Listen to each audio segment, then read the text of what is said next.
हमारे सम्मान में आप लोगों ने जो कमजोर ताली बजाई है,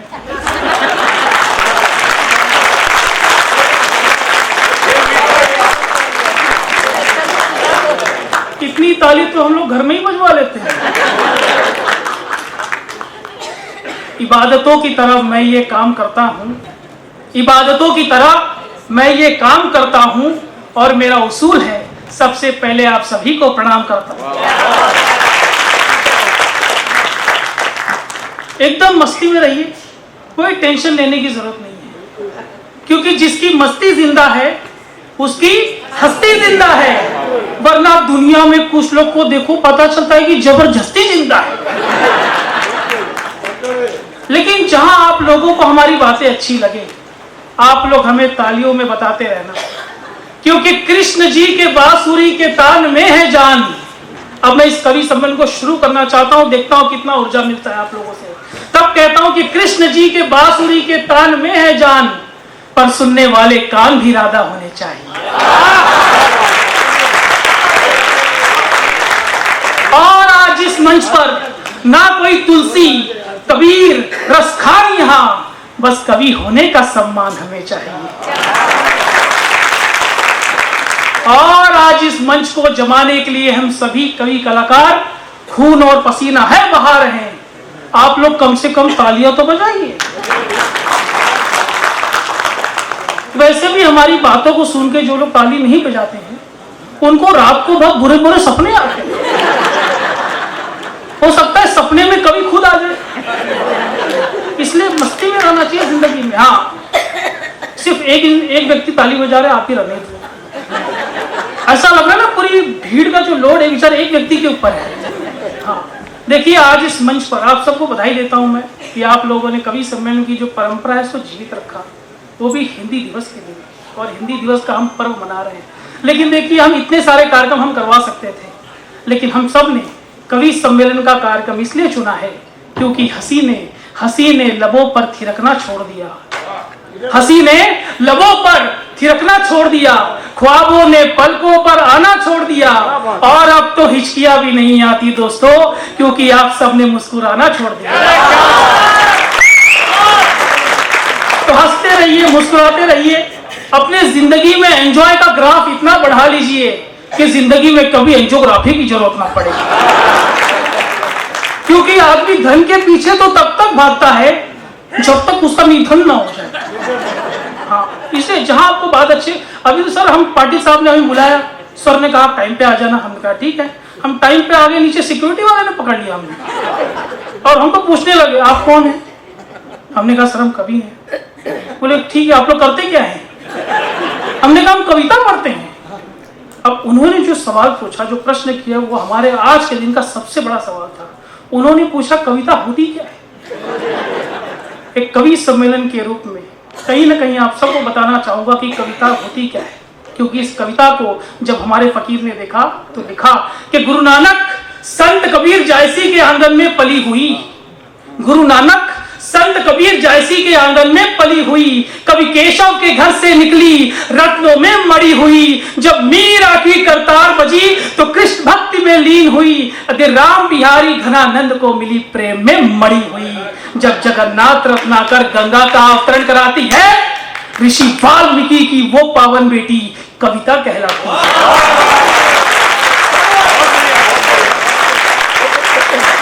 ये हमारी कविता की परिभाषा है। एक बार फिर हाँ, देखिए वंस मोर करते करते हम लोग 125 करोड़ के ऊपर हो गए। मजा आया तो खुल के तालियां बजाओ।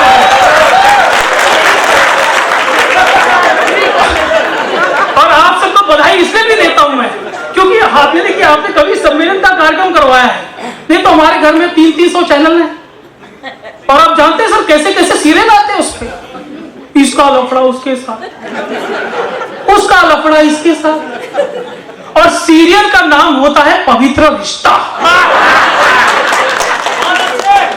8-8, 9-9 साल से सीरियल चल रहे हैं, शादी हो गए, बच्चे हो गए, बच्चों के बच्चे हो गए, फिर भी सीरियल का नाम होता है ये रिश्ता क्या कहलाता है।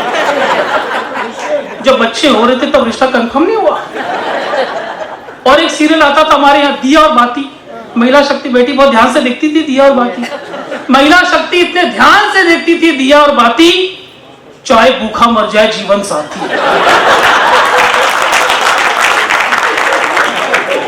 और हमारे घर में देश में आई एक एकता कपूर, आप सब तो जानते हैं। वो एकता कपूर जो भारत की संस्कृति को कपूर की तरह जला रही है। और दुख की बात तो ये है कि भगवान बालाजी भी कुछ नहीं कर पा रहे हैं।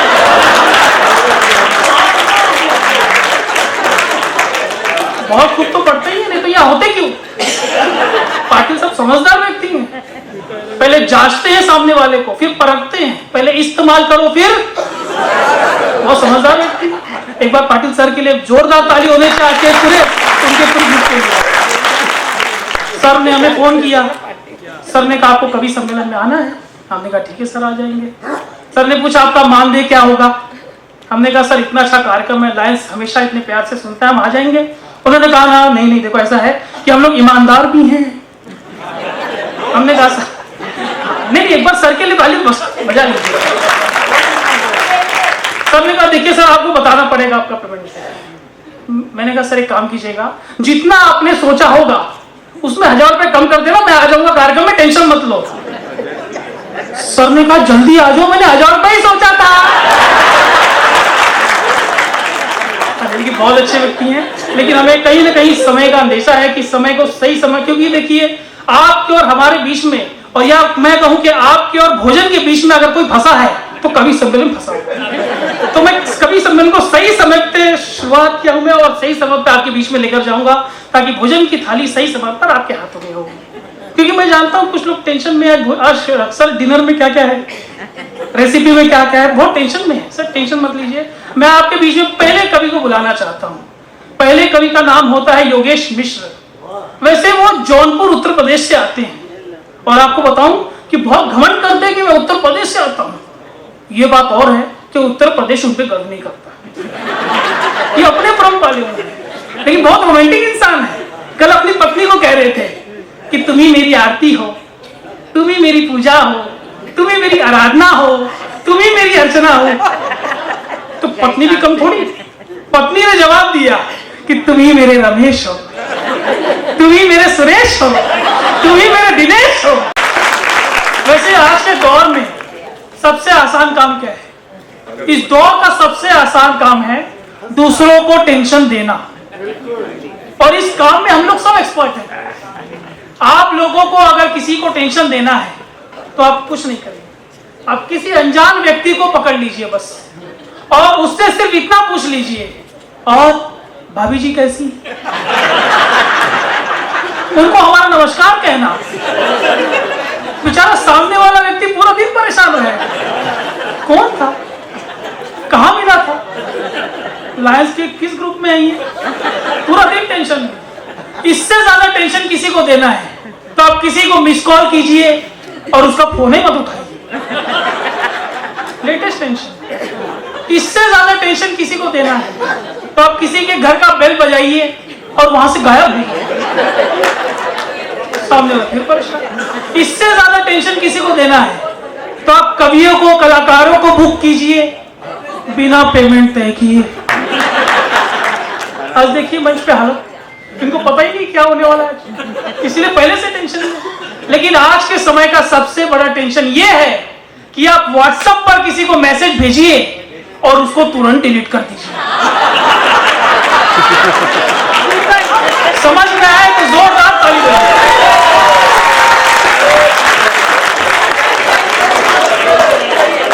मैं कई लोगों को देख रहा हूं मेरा रिकॉर्डिंग कर रहे हैं। नहीं आप लोग करो ठीक है, पुरुषों में भी रिकॉर्डिंग हो रही है, इतना कब से टेस्ट खराब हो गया आपको? देखो आप लोग मेरा रिकॉर्ड करोगे ठीक है, फिर बेडरूम में जाके मुझे देखोगे। कई अच्छी बात है मैं तुम्हारे बेडरूम में आऊं, लेकिन फिर भी रिकॉर्डिंग करते हैं लोग क्या कर सकते हैं। लेकिन कवि कलाकार हम लोग कहीं ना कहीं ऑब्जर्वेशन के खिलाड़ी होते हैं। ऑब्जर्वेशन वो होता है जो आप लोगों से हम देखते हैं, सीखते हैं, राह चलते हुए, और जो देखते हैं वही लिखते हैं, और जो लिखते हैं वही सुनाते हैं। देखिए आप लोग हमारी बातों का बुरा मत मानना, ये बात बोलकर एक से एक बुरी बातें बोली जाती है हमारे यहाँ, क्योंकि होटल में खाना खाने के बाद अगर सामने वाला मोबाइल में बिजी हो जाए तो समझ जाना पाटिल साहब कि बिल आपको ही भरना है।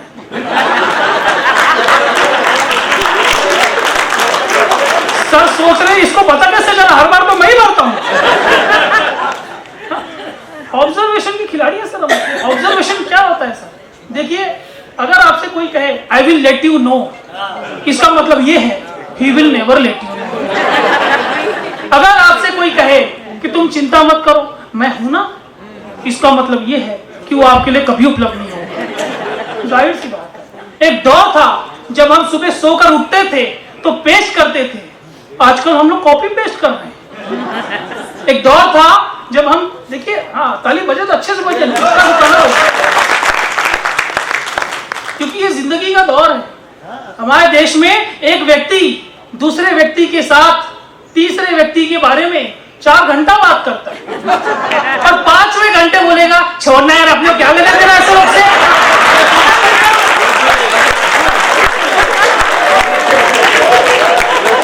अब जब लेना देना नहीं था तो 4 घंटा बात हुआ, और गलती से लेना देना होता तो सकता अगला मीटिंग भी आ जाता 2023 का। और भले बजे तो अच्छे से बजे, बचते रहे। क्योंकि हंसो तो देखो, हंसो तो यूं हंसो कि बहारों को होश आ जाए, और ताली बजे तो वैसी बजे कि कवियों को जोश आ जाए। मैं महिला शक्ति को प्रणाम करता हूं, क्योंकि महिला सच में शक्ति होती है। पुरुष तो बेचारा सहन शक्ति होते हैं, महिला शक्ति बिचारी इसलिए कहना पड़ता है। क्यों? हाँ भाई बता तो क्यों? महिला शक्ति बेचारी शादी का सपना देखती है सलमान खान के साथ, और किस्मत में जेठालाल आ जाता है। क्योंकि गणपति बप्पा की 2 पत्नी थी, रिद्धि और सिद्धि। हम सबकी एक ही है, वो भी जिद्दी। क्योंकि एक पुरुष के सर पे केवल 2 ही महिला हाथ फेरती है, एक माँ और एक पत्नी। माँ हाथ फेरती है तो बाल बढ़ते हैं,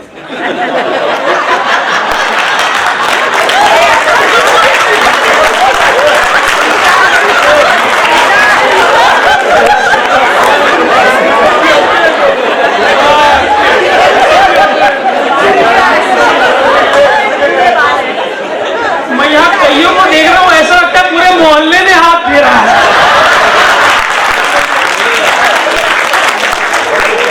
सर आपको धन्यवाद देता हूँ, क्या शानदार ऑडियंस आपने दिया। ये हमारे जिंदगी की सबसे बड़ी।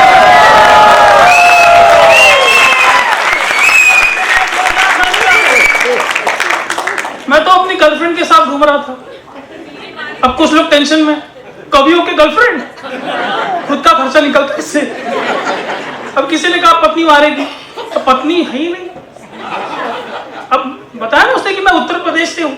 हम प्यार करने को देखते हैं तो फिर वहां सरकार प्रतिबंध लगा देती है, फिर मुंबई आना पड़ता है हमको। हम तो अपनी गर्लफ्रेंड के साथ घूम रहे थे तो आदरणीय पाटिल साहब ने हमें देख लिया और उसके सामने ही पूछने लगे हमको कि खर्चा कितना हुआ। मैंने कहा सर 500 रुपए। उन्होंने कहा ठीक है 500 कुछ ज्यादा तो नहीं है। मैंने कहा सर इससे ज्यादा उसके पास थे भी नहीं,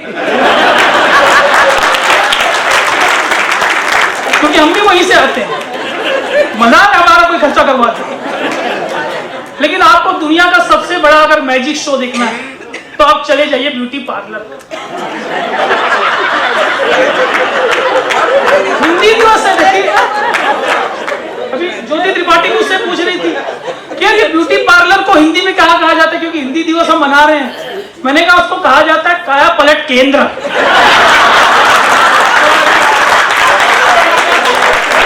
हिंदी का सबसे बड़ा सम्मान तो यही शुरू होता है। एक बार जोरदार ताली हो हिंदी के नाम पर। हमने पाटिल सर से पूछा सर ये महिलाओं की हाइट हमेशा छोटी क्यों होती पुरुषों के मुकाबले, तो कहने लगे मुसीबत जितनी छोटी होती थी। हालांकि ये बात हमने नहीं कहा है, पाटिल सर ने कहा है, तो कार्यक्रम के बाद आप लोग निपट लेना उनसे। हमने कहा कि ये सीता जी क्यों चली गई थी जंगल राम जी के साथ, तो कहने लगे सीता जी के जंगल में जाने में भी एक सीख है, और घर में अगर 3-3 सास हो तब तो जंगल ही ठीक है। वाइफ का डेफिनेशन बता रहे थे हम। बोलते जब अच्छा हुआ त्रिपाठी तुम्हारी शादी नहीं हुई है, क्योंकि वाइफ का मतलब होता है without information fighting every time. लेकिन मैं महिलाओं का भी सम्मान करता हूँ।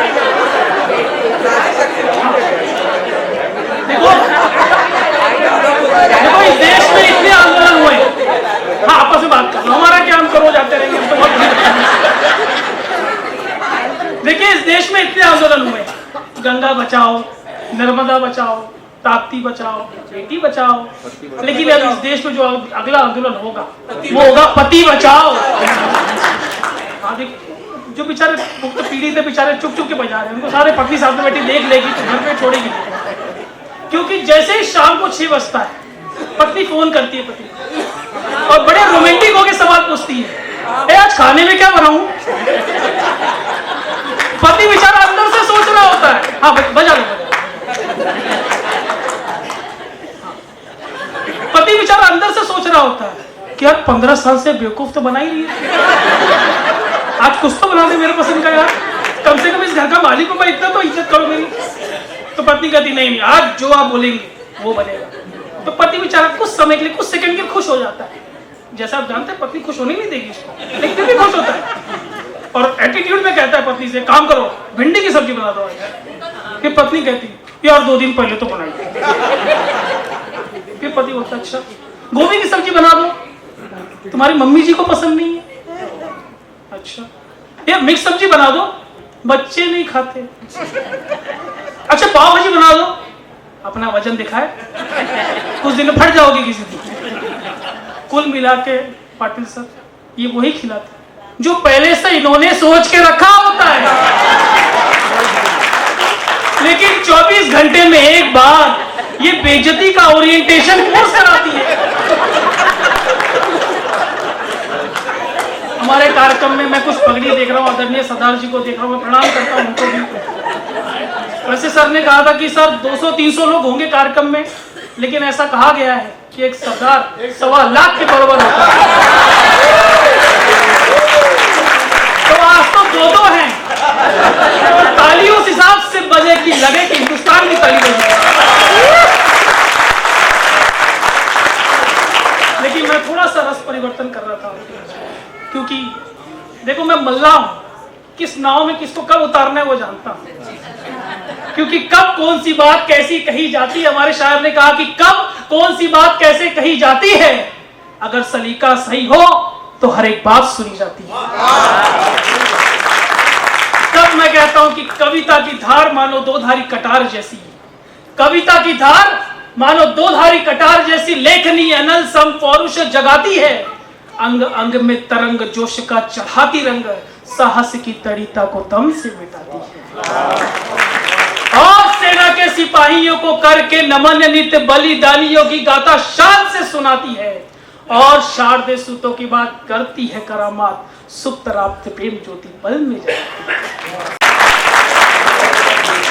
क्योंकि एक कवि आया हमारे हिंदुस्तान में, एक कवि आया हमारे हिंदुस्तान में, कविता खींची उसने लंबी तान में, और पीछे से आई आवाज उसके कान में, कहीं वीजा न खत्म हो जाए, ये भी रखना ध्यान।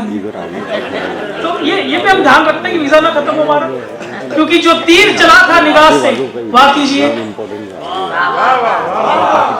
टाइमिंग के साथ, क्योंकि बिना टाइमिंग के वाह करने की अगर आदत पड़ गई और घर पे रात को 12 बजे अपने वाह किया तो पड़ोसी टेंशन में आ जाएगा, इसको पैसा पता कैसे चला कि मैं क्या कर रहा हूं। तो हाँ जिसको समझ में, हाँ बिल्कुल जिसको समझ में आ गया ताली बजाए, क्योंकि ये समझदारी की बात है। तब कहता हूं कि जो तीर चला था निगाह से, ना इधर गया ना उधर गया, मेरे दिल को उसकी तलाश है, जब लगा नहीं तो किधर गया। क्योंकि कल तक वो कहती थी हमें, मैं चाहूंगी तुम्हें युगो युगो, कल तक वो कहती थी हमें, मैं चाहूंगी तुम्हें युगो युगो। आज एक अमीरजादा क्या मिल गया तो हमसे कहने लगी युगो युगो युगो।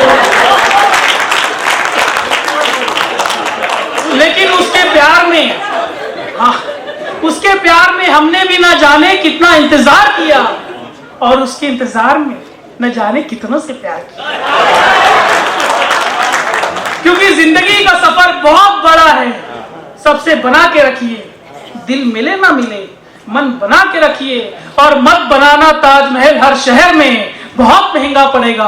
आप तो हर शहर में बस एक मुमताज बना के।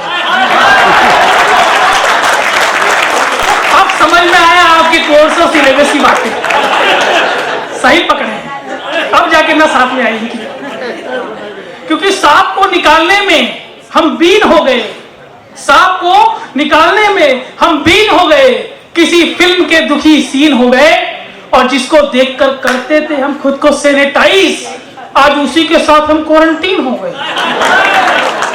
तो ऐसी भी दिक्कत हमारे साथ होती है, क्योंकि कल तक वो कहती हाँ क्या हुआ, कोई दिक्कत की बात नहीं। देखिए थोड़ा सा माहौल में आप लोगों के बीच में इसलिए बना रहा था, क्योंकि वही है कि हमारे पास समय की एक सीमा है, और सीमा की एक समय। हाँ बिल्कुल। देखिए कभी कैसे है, कभी सम्मेलन कैसा चल रहा है, उसमें तो बात की बात है, लेकिन हमने ये तय कर लिया कि आज की ऑडियंस शानदार है, इसमें कोई डाउट नहीं। एक बार आप अपने लिए ताली पुनः बजा सकते। वैसे देखिए मैं पंडित हूँ, ब्राह्मण हूँ, सारे मंत्र जानता हूँ, आवन के भी, और ऊपर से पितृपक्ष चल रहा है, तो पंडितों से बच के रहना चाहिए वैसे, क्योंकि हमारे घरों में ऑफिस में जब भी पूजा पाठ होता है, पंडित जी पहले पंक्ति में कहते हैं किसी गांव में गरीब ब्राह्मण रहता था। आप सबको बता देता हूं कि वो गरीब ब्राह्मण मैं ही हूं, और आप जानते हैं ब्राह्मण के सम्मान में कैसी ताली बजनी चाहिए। आशा करता हूं आप लोगों को आज का कार्यक्रम, एक छोटा सा कार्यक्रम था आपके बीच में, आपको आनंद आया होगा। और अंतिम रूप से जी सर, और अंतिम रूप से सिर्फ इतना ही कहना चाहूंगा कि सितारों को हाँ सितारों को आंखों में महफूज रख लो, काफी दिन तक रात ही रात होगी, मुसाफिर हैं हम भी, मुसाफिर हो तुम भी, कल किसी मोड़ पर फिर मुलाकात होगी।